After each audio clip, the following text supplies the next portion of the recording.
Hello viewers, আতঙ্কের আরেক নাম করোনা ভাইরাস। যে করোনা ভাইরাস সারা পৃথিবীতে ছড়িয়ে পড়েছে এবং অনেক লোক মারা গিয়েছে এবং অনেকে আক্রান্ত হয়েছে। এবং ইতিমধ্যে আপনারা জানেন করোনা ভাইরাস বাংলাদেশে খুব দ্রুত বৃদ্ধি পাচ্ছে এবং নতুন নতুন রোগী শনাক্ত হচ্ছে এবং আক্রান্ত হচ্ছে। আজকে আমরা জানবো এই করোনা ভাইরাসটা কিভাবে ছড়িয়ে পড়ে এবং এটার লক্ষণগুলো কি কি রয়েছে এবং এই করোনা ভাইরাসটা আমরা কিভাবে প্রতিরোধ করতে পারি। আজকে আমরা সেই বিষয় নিয়ে আলোচনা করব। প্রথমত জানবো আমরা এই করোনা ভাইরাসটা কিভাবে ছড়িয়ে পড়ে। এই করোনা ভাইরাসটা মূলত এয়ার ড্রপলেটের মাধ্যমে ছড়িয়ে পড়ে। এছাড়াও অনেকগুলো মাধ্যম রয়েছে, যার মধ্যে হচ্ছে হাঁচি বা কাশির ফলে এটা ছড়িয়ে পড়তে পারে। আক্রান্ত ব্যক্তির স্পর্শে আসলে এবং আক্রান্ত ব্যক্তিকে স্পর্শ করলে এটা ছড়িয়ে পড়তে পারে।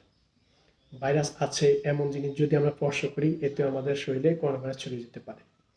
হাত ভালোভাবে না ধুয়ে আমরা যদি মুখে, নাকে এবং চোখে হাত দিই, এতে আমাদের করোনা ভাইরাস ছড়িয়ে যেতে পারে।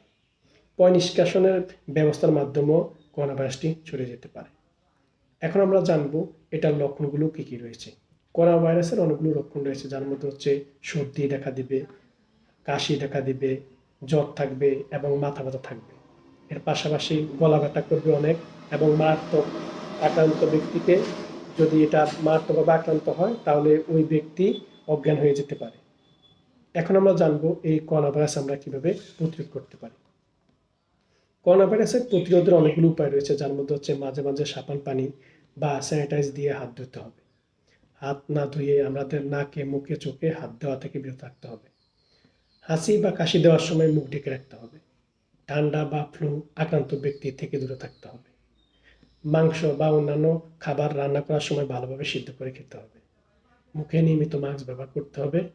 অতিরিক্ত জনসমাগম এড়িয়ে চলতে হবে এবং দূরত্ব বজায় রেখে চলতে হবে। পশু পাখির গায়ে হাত দেওয়া থেকে বিরত থাকতে হবে। আমরা এই নিয়মগুলো পালন করলে করোনা ভাইরাস থেকে নিজেদেরকে সুরক্ষিত রাখতে পারবো। তো ভিউয়ার্স, আসুন আমরা এই নিয়ম পালন করি এবং করোনা ভাইরাস থেকে নিজেদেরকে সুরক্ষিত রাখি। ভিডিওটি ভালো হলে লাইক এবং শেয়ার দিয়ে অন্যকে দেখার এবং জানার সুযোগ করে দিবেন। সবাইকে ধন্যবাদ।